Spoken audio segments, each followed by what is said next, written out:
Okay, so we are on with Mikilah Speer, and she is the founder and owner of FemFit Reading.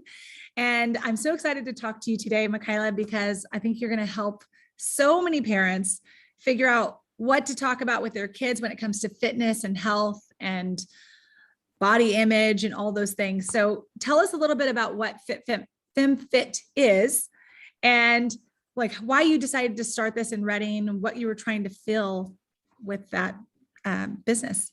Yeah. So FemFit Reading is an all women's strength and conditioning gym. We obviously have a heavy focus on women, but we also offer classes for teen girls, and I train local teens in the area for sport specific training. I've always been an athlete. I grew up in Reading playing sports at Enterprise High School. I played volleyball, basketball, softball, and then I went on to play college basketball. So I was always a very sport specific focused athlete. And then after college, I found CrossFit and strength training, and it really spoke to me, and I dove full bore, just went in all the way, and got really competitive and just started to just learn a lot about the sport, the type of training. I got certified.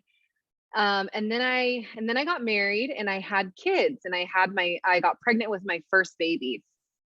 And I thought to myself, I can't be doing the things that I have been doing like continuously while I'm pregnant. Like this just doesn't feel right. You know, you have that maternal instinct initially as soon as you get pregnant. And I just found that there was not a lot of information regarding exercise and pregnancy. The information I did find was very outdated. I talked to my doctor, and my doctor would say, just keep doing everything you're doing. And I'm like, okay, hang on a second, buddy. I need you to see what I'm doing though, which is, let's go a little deeper. Reps of pull-ups and, heavy power cleans, so I just thought this can't be correct information. And so I just started to do my own research, and I started to dive in, and I found BirthFit, and they are a culture, a certification, a community who supports women training through pregnancy and postpartum. So it's very holistic, a lot of information. It was like, yes, this is what I'm looking for. So I had the baby, and still for the lack of information sort of was like not there, especially for those postpartum stages. And so with BirthFit, I was able to get certified and really start to dive into what it looks like to train during pregnancy and postpartum for a woman. But then it was even deeper than that. It was training looks different for women. And there's not a lot of information about that, right? So women, we have menstrual cycles, right? This gives us an ebb and flow of energy throughout the month, throughout the day. And we need to listen to those energies in order to train differently. And I just started realizing there wasn't a lot of information or support specifically for exercise and women's health. And I think those two things come together in a way that looks different than, hey, let's get into that bounce back body, or here's a way to lose 20 pounds fast, or, all of these gimmicks that are out there that are not really supporting women in the way that they needed to be supported. And my mindset was always like, what can I do? How does it look different when I have a goal that's like, I want to do a box jump. I want to run a fast mile. I want to lift heavy things. And that always shifted my mindset away from what I looked like. And those things came, but I just started to realize that there was a need for this. And I was always coaching at CrossFit gyms. And so I started a class for women at a CrossFit gym that I was at. And then that kind of turned into larger and larger classes. I had more babies. So I have 3 kids in 3 years. It was a little aggressive, but it kind of took me out of the game for a little bit.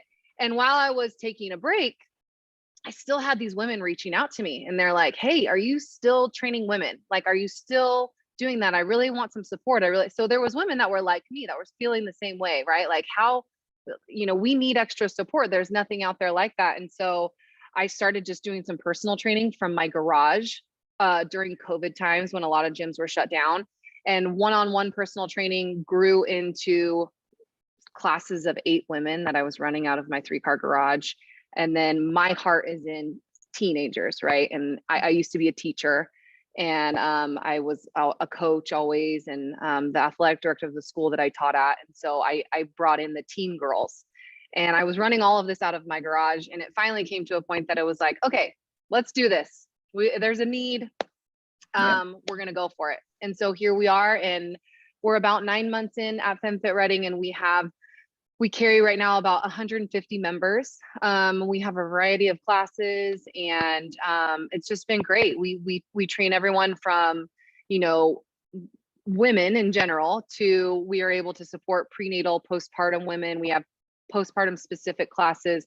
We do teen classes. We again train teams in the area. And we also have yoga, and we also have a fine wine class. And I like to say that's for the more seasoned ladies in life. So focusing on balance and, Yes. stability, All the different longevity, stages of women. Yeah. all the different seasons. Yeah. Yes. I love it. I love it. Now, Yeah. one of the things, I mean, you talked about working with teenagers, and a lot of teenagers are going through that puberty stage.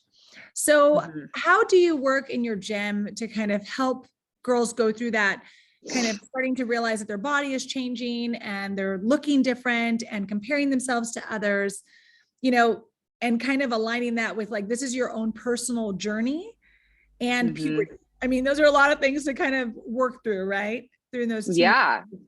The teenage years. And then we work with it even still with women in adult years. And so with our teen specific classes, like a big focus, like I said, is what can you do? Right? Let's focus on how high you can get your box jump and how heavy you can get your squat.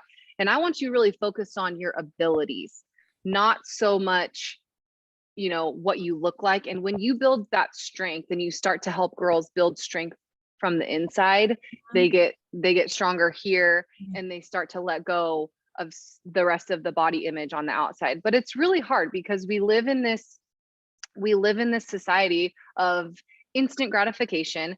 We live in the world of kids seeing things on social media, Instagram, just aren't real.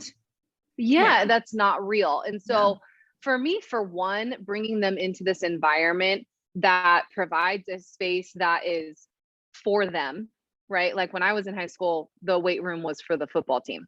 That was for the boys. Yeah. Right. So you bring them into a gym, into a space that has pink barbells, that has pink walls, that has a coach who has muscles and is not a stick skinny person, but is here to motivate you and talk to you, not about your body image, but about what you can do and your abilities. And I think just bringing the focus to that is foundational in training young girls. It's definitely a big change from what we're used to. And I think it's a great space that you've created for teens. And I know that you were also coaching teams as well. I think you were coaching the Shasta basketball team. And, some of the exercises you were doing were very different. Some movements that the kids don't generally do or see, in basketball or working out at a typical gym. And so what is your goal when you're working with the teams that are also happen to be teens? What is your goal when you're working with these young girls? So a big focus is we actually bring the coaches in as well. So if you play sports beyond high school, now it's a non-negotiable that there is a weight training type of program for athletes in college and beyond. We have to start that at an earlier level. Or like I said, when I was in high school, the weight room was for the football team. It wasn't for the volleyball girls. It wasn't for the softball girls or the girls basketball team.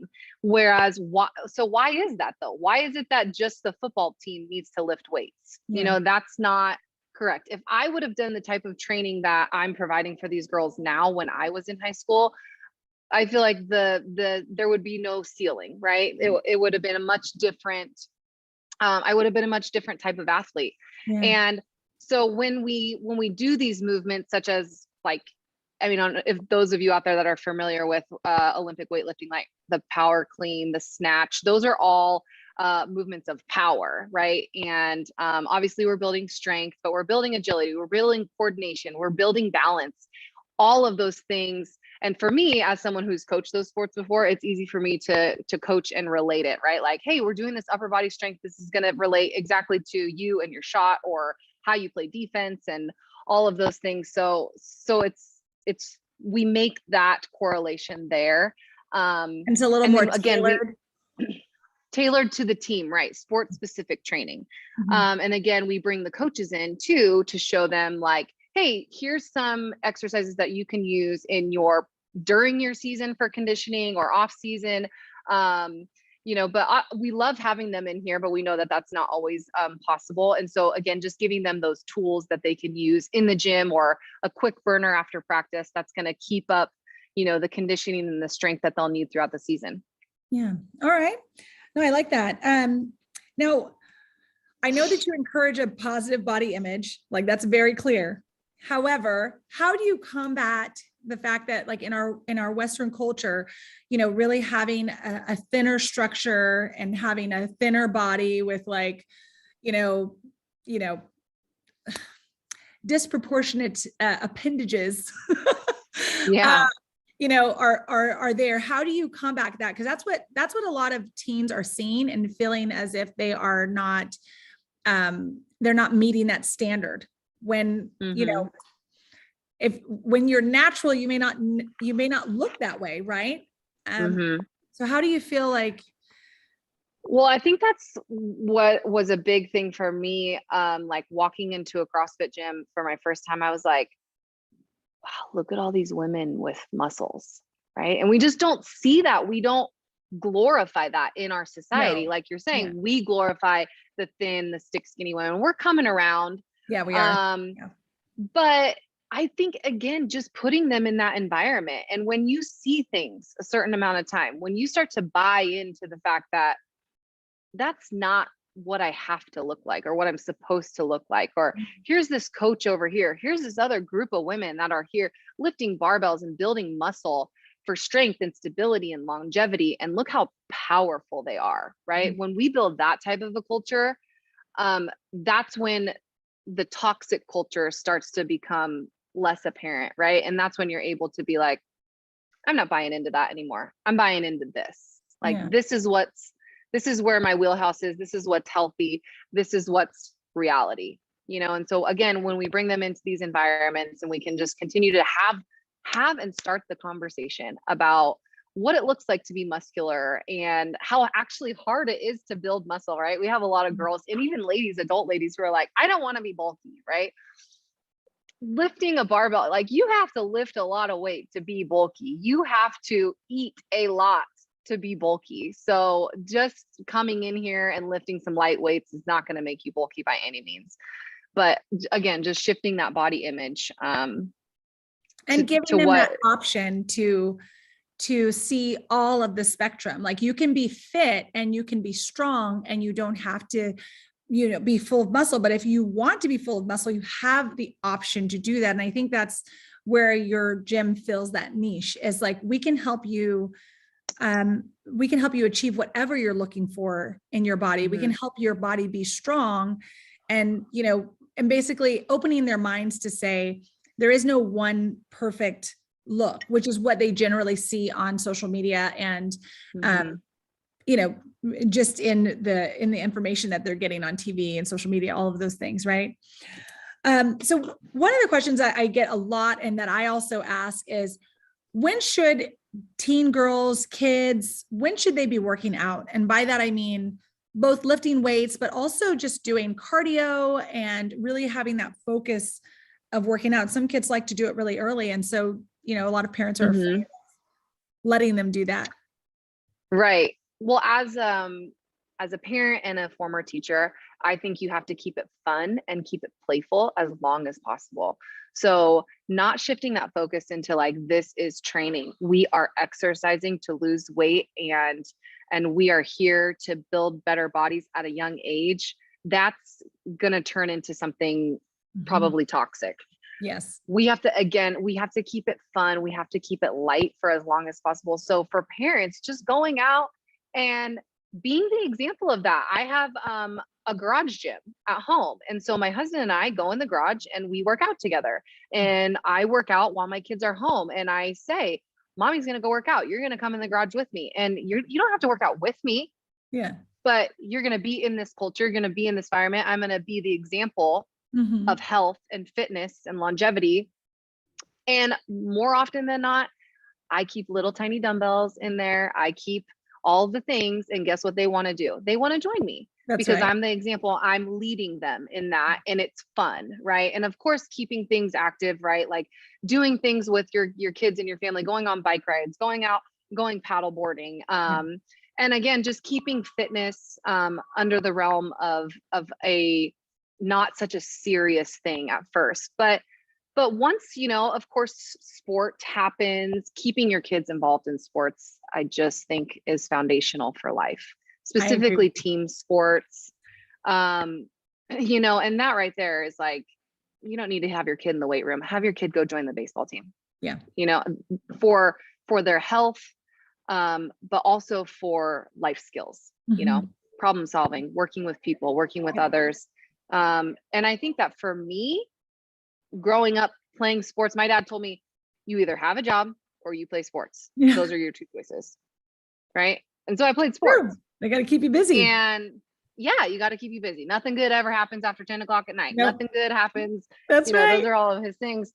And so that for me built a foundation of a healthy lifestyle. Yeah. Not going to the gym with my mom and doing cardio, Right. And that's the thing, like wondering too, how do you do any sort of incorporation of diet, or talk to when you have teens in there that you're working with, do you talk about their diet or anything? And I know that you mentioned something earlier about the cycle, and I wanted to kind of dive into that too. That's something I think parents talk a lot about. I don't really know for everyone else, but I don't think that's a common topic. It's not a common topic. It we should gotta be. start the conversation. That's right. You should do. Be. Yep. So that's a great question. And I absolutely do bring up nutrition, nourishment. That's how I like to talk about it. I try not to use the D word, the diet word. Yes.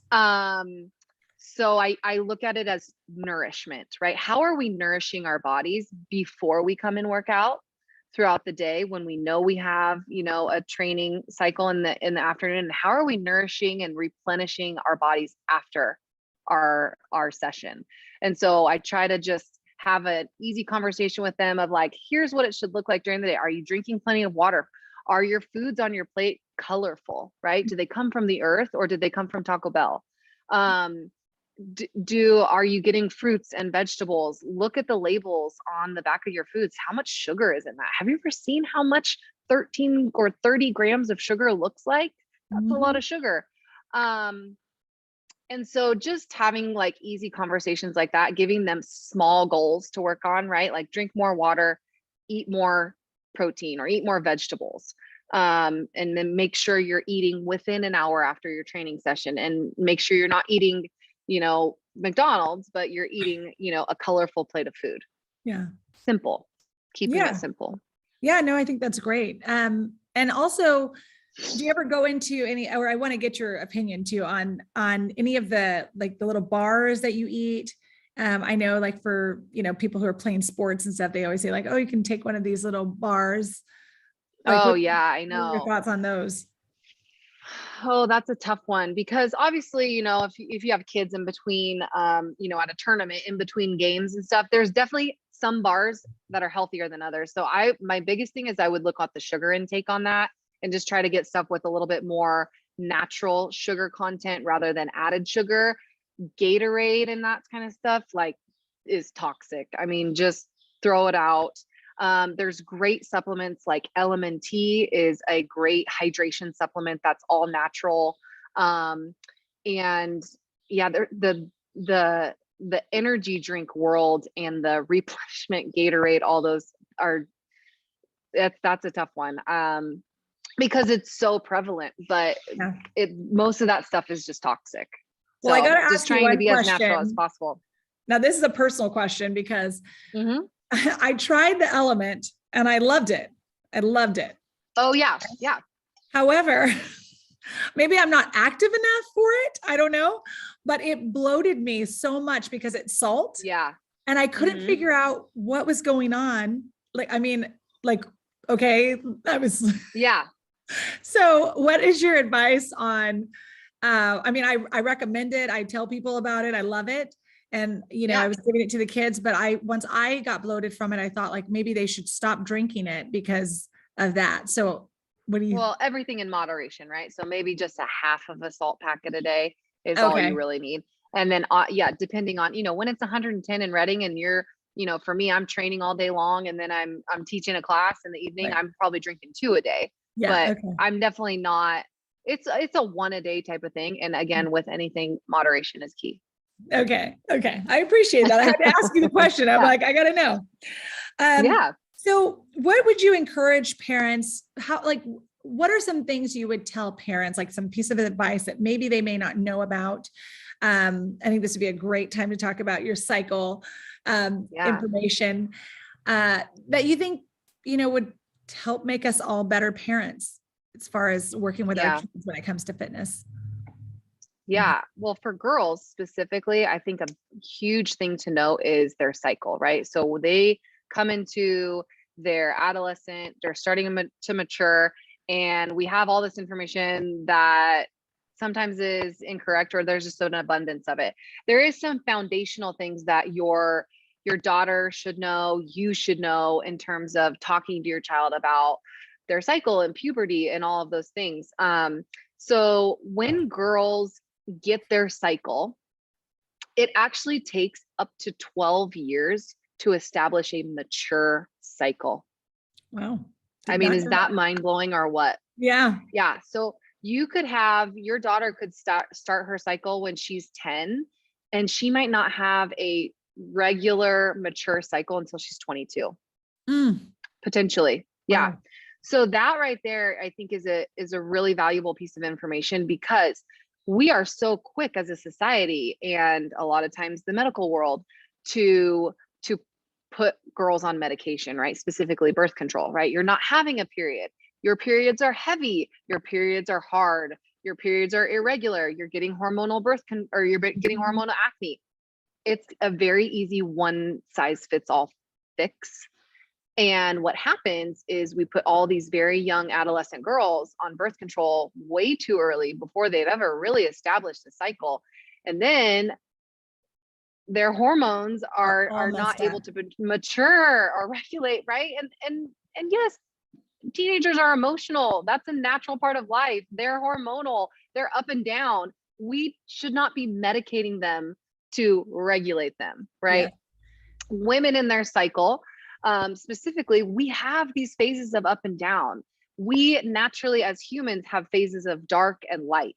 Okay. And we just have to learn how to live with them. We are not meant to be here all the time. No. Okay. We're meant to be here.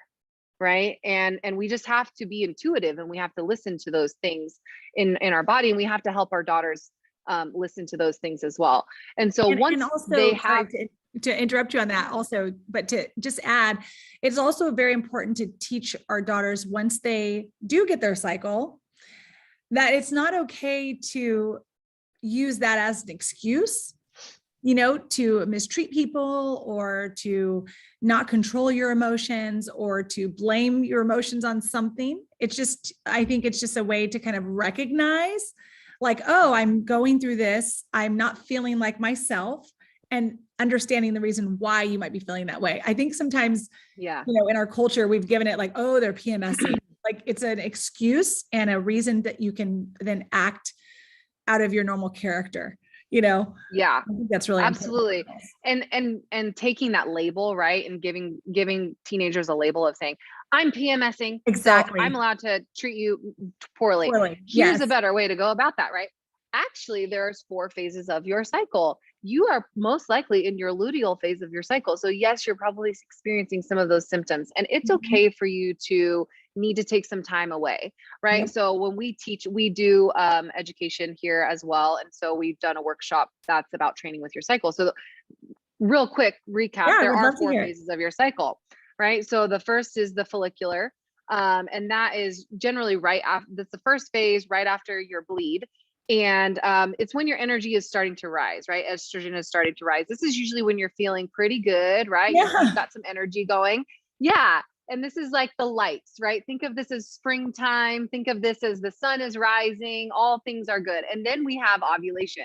So this usually lasts a couple of days, and that's the peak, right? That's where you're like, let's go. I'm going Yeah, on I that got big all run. kinds of I'm gonna do that ideas. PR. I got all the ideas. Let's execute them, right? Like, let's have the big meeting. Yeah.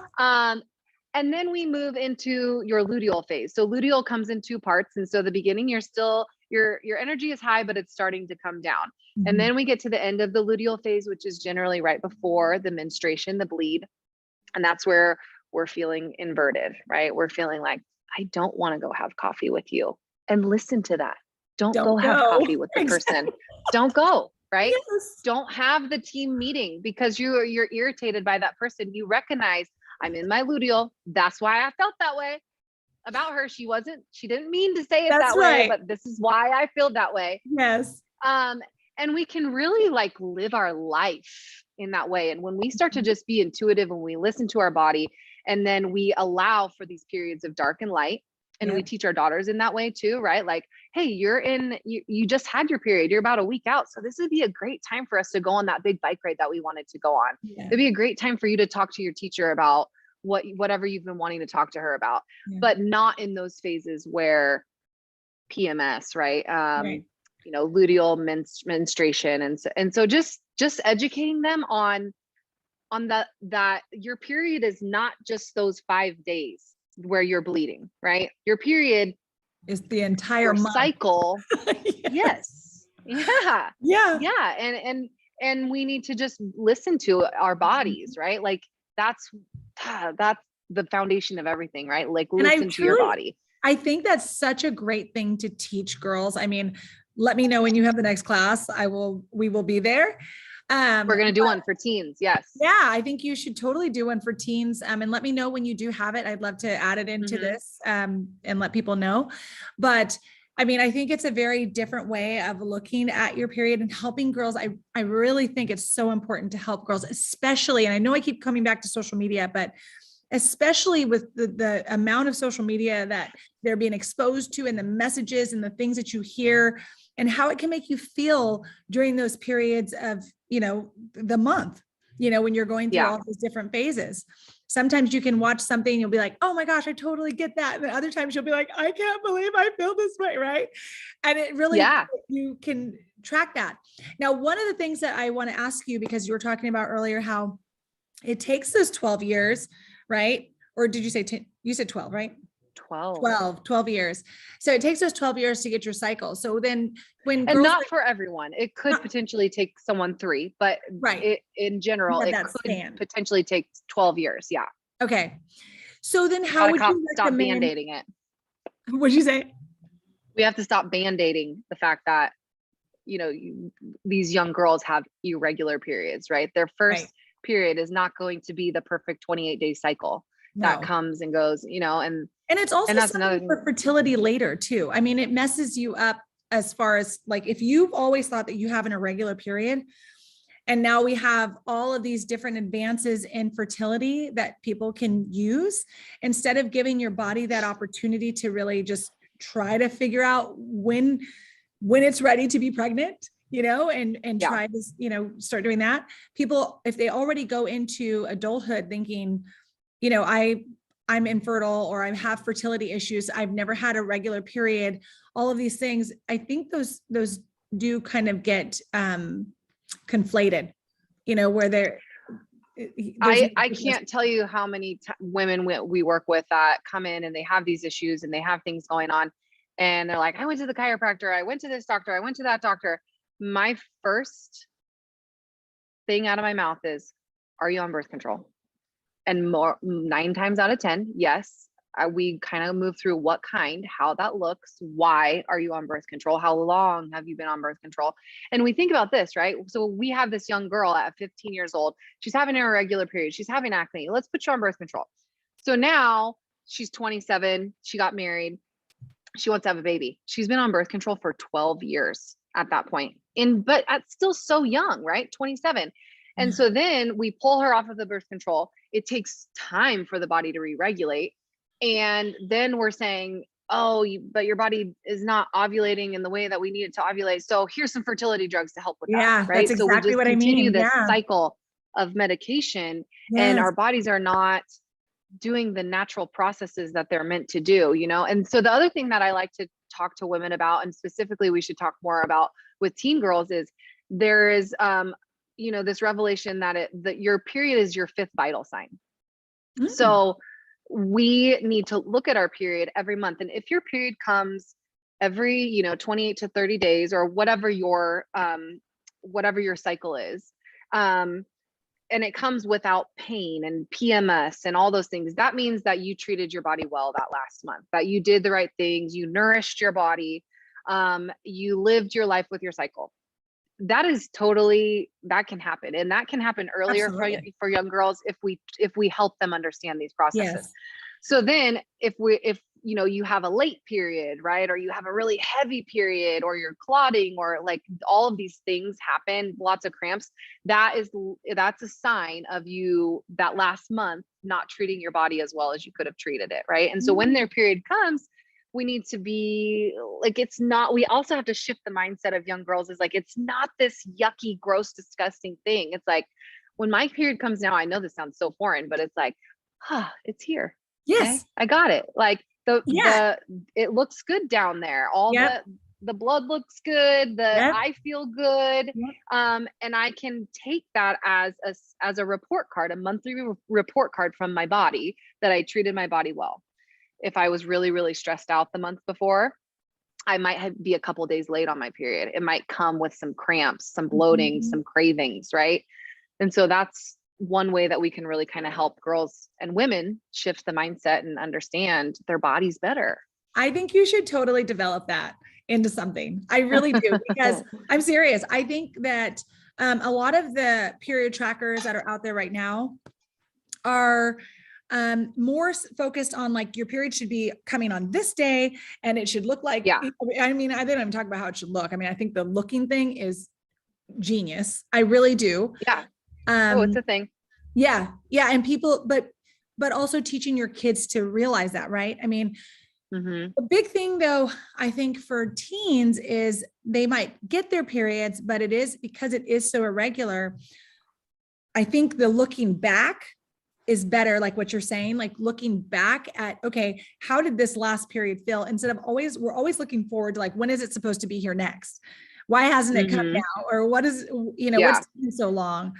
Or being prepared, always thinking that you're going to have some major cramps. Like when you said your period sometimes shows up and there's no cramp. I mean, that's a very common, I feel like that's more common than not. Right. But a lot of people do suffer from the cramps and things like that. So what would you suggest that people, when they feel those cramps or they're feeling like, okay, everything's not looking so hot that, this month, what should they do to correct those things? Look at your diet. First of all, how does that look? Is it on point? And what should it look like? And then, I mean, that's a whole nother conversation. Well, I go back to nourishment, right? Like, are you eating whole organic foods? Is your plate colorful? Are you getting enough water? Are you getting enough fruit and vegetables? Are you getting enough protein? Are the foods that you eat processed? And how many steps did it take to get your food from where it came from to your plate? Yes. Simple rule of thumb type of things. Yeah. So, but then also you go back to like those phases of dark and light, did you schedule the meeting with your entire team that was really stressful? Did you schedule that during your luteal phase when you knew you wanted to like explode inside and that caused you, when you should have been retreating, right? Did you, or did you try to, you have to live your life in those phases of your cycle, but are you exercising enough? Are you, nourishing your body in ways that you should? And then just going back to just recognizing what your body is trying to tell you. Yeah. And listening to it. I love that. I mean, I love that. If I could share that with everybody, what you're talking about with this, I mean, honestly, I wish, I hope you bring that maybe to schools or something. I don't know, just for. That's what I'm trying to do. I'm bringing it. Are you trying to do that?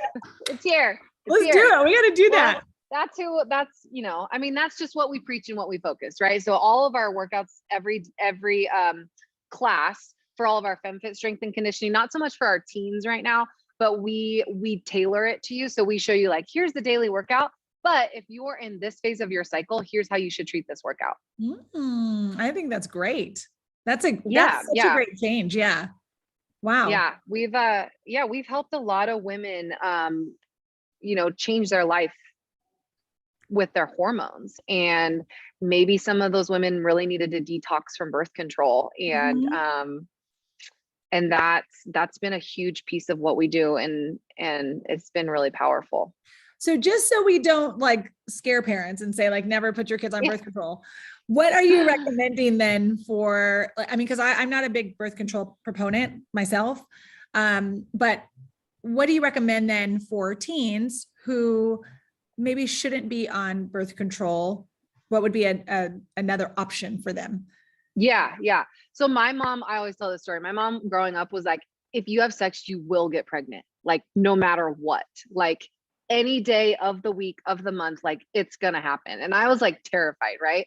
Like, oh my God, I've got to be on birth control because if I want to like, you know, that's not true, right? We can really only get pregnant when we're ovulating. And that's only actually a couple of days a month.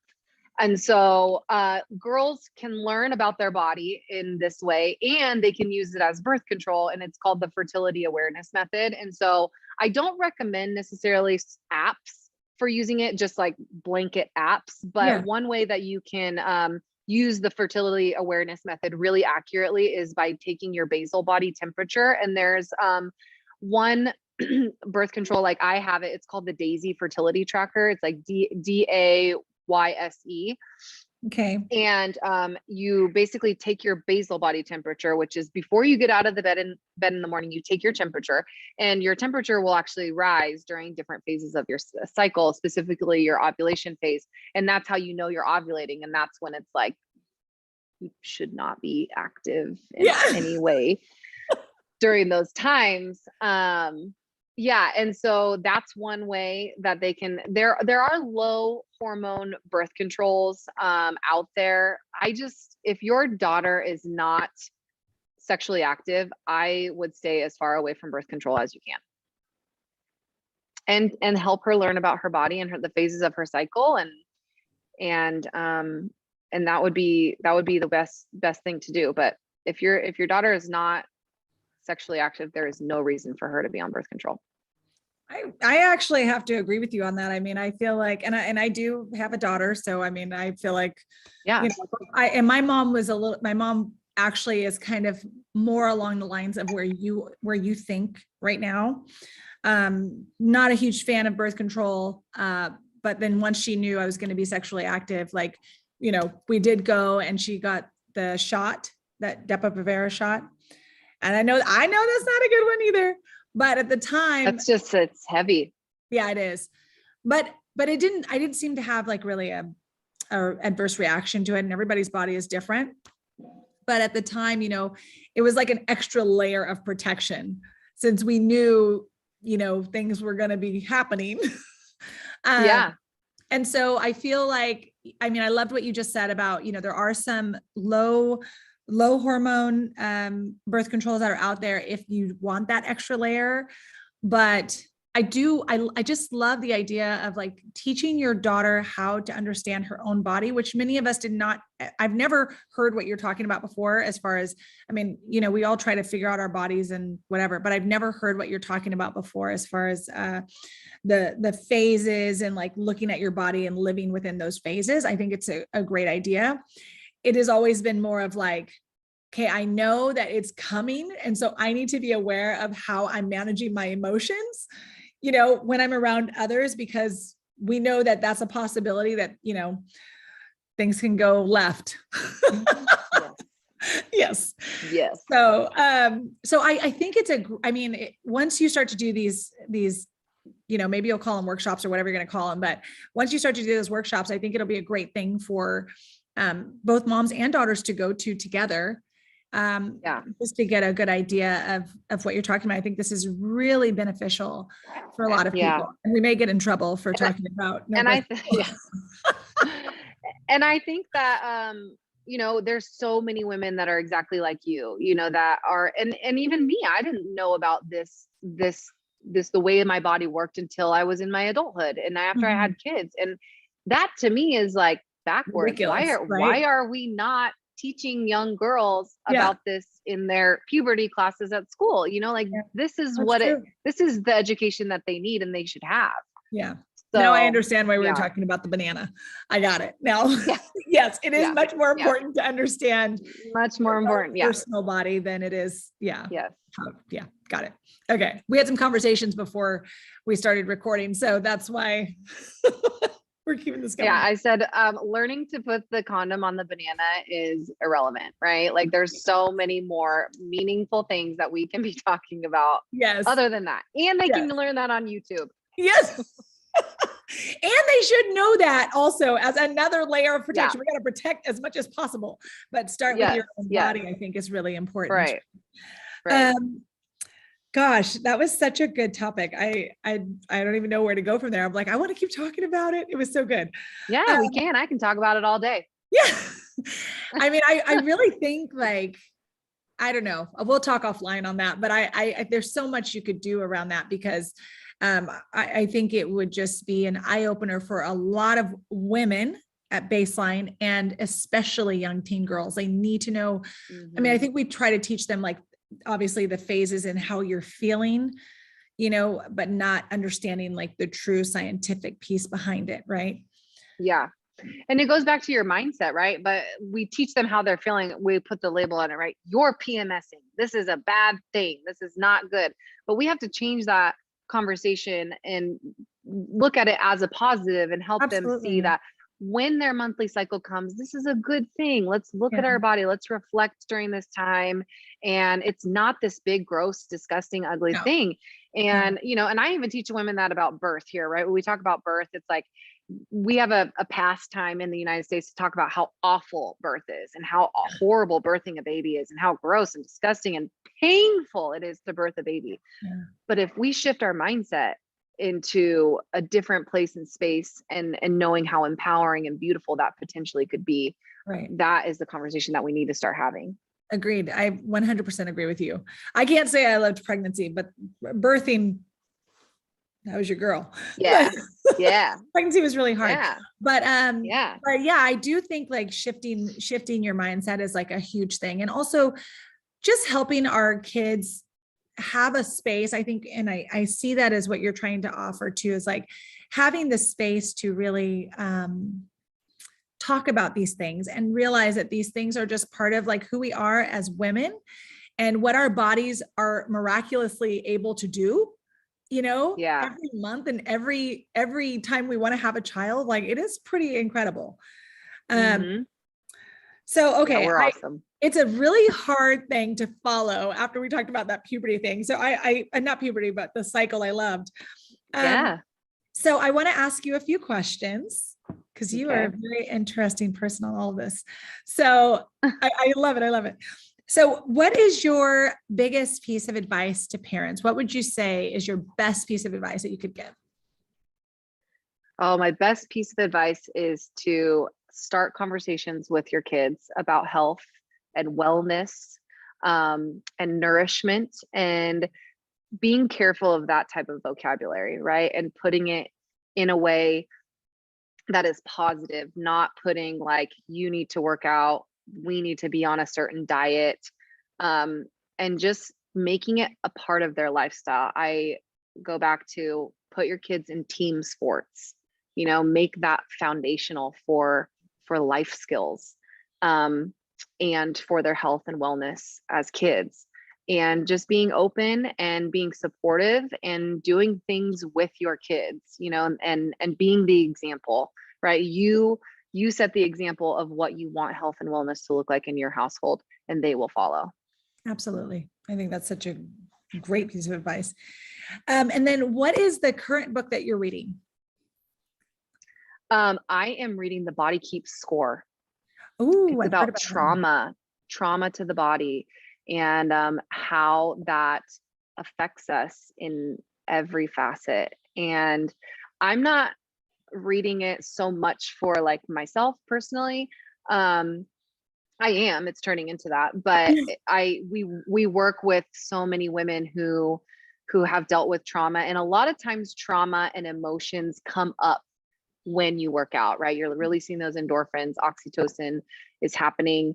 And sometimes women are just doing breath work, or they're doing heavy squats, or in the conditioning piece of a website or of a workout, and they just start crying. Yeah. Right. And we need to, this is a space where we don't say, oh, it's okay, stop, it's okay, everything's okay. It's like, let it happen. Yeah. Let it go. Yeah. It needs to happen. Yeah. This is a place that you can do that. Let's bring it to the surface, and then let's deal with it. Let's work through it. How do we move forward from here? And so the Body Keeps Score is just really fascinating in terms of like how many people you come in contact with every day that really have probably dealt with some pretty serious trauma, either in childhood or adulthood, and how we can treat people differently based on what they've gone through in their past. It's a powerful book. And also learning how to flip it around, right? Like, you know, being there and hearing someone say, yes, let it come out, instead of like, why are you crying? You know, or like, yeah, it's okay. Yeah. You know, all of your normal responses. Okay. This is supposed to be a lightning round. Sorry. I'm talking about it again. And that's powerful for your kids too, though. Yeah. And your daughter, you know, like my dad always was like, cowboy up. That was his thing. Cowboy up. Don't cry. Like, crying is for sissies. Yeah. No, like, let your emotions like happen. Don't try to hold them back. Yeah. They're there for a reason. It's true. 100%. And they need to come out too. Okay. What is your favorite movie? Oh, like the first thing that comes to my head, this is so cheesy, is like The Notebook. I love The Notebook. It just makes me feel happy. Oh my gosh. I don't like scary things. At the end of every evening, I watch House Hunters because it always has a happy ending. I'm like, I can't deal. No, for real. Okay. And then I was reading Michelle Obama's book, and she said the same thing. She's like, every night at the White House, I would go upstairs and I would watch House Hunters. I'm like, okay, it's a thing. She's like, because it always has a happy ending. I'm like, I'm so glad I'm not alone. That's so cute. I love it. I love it. I am with you on like, I do need to go to bed with like a happy something. Something needs to be good, and then I can go to sleep. Yeah. All right. Last one. What is your favorite quote? Oh gosh, this is a tough one. Be the change you wish to see in the world. Love it. Love it. Well, this was an amazing interview. I feel like you gave us so much information. I love the space that you're creating over there at FemFit. Like, you're doing such a good job, and really filling a niche for, you know, women and providing a safe space for them. So thank you so much for that contribution to our community, and hopefully to the nation at some point. So anyway, I will, once I get this out, I will make sure that you get a copy of it and everything. Awesome. Thank you so much, Mikilah. Thank you. Yeah, it's great talking with you. All right. Talk to you soon. Bye.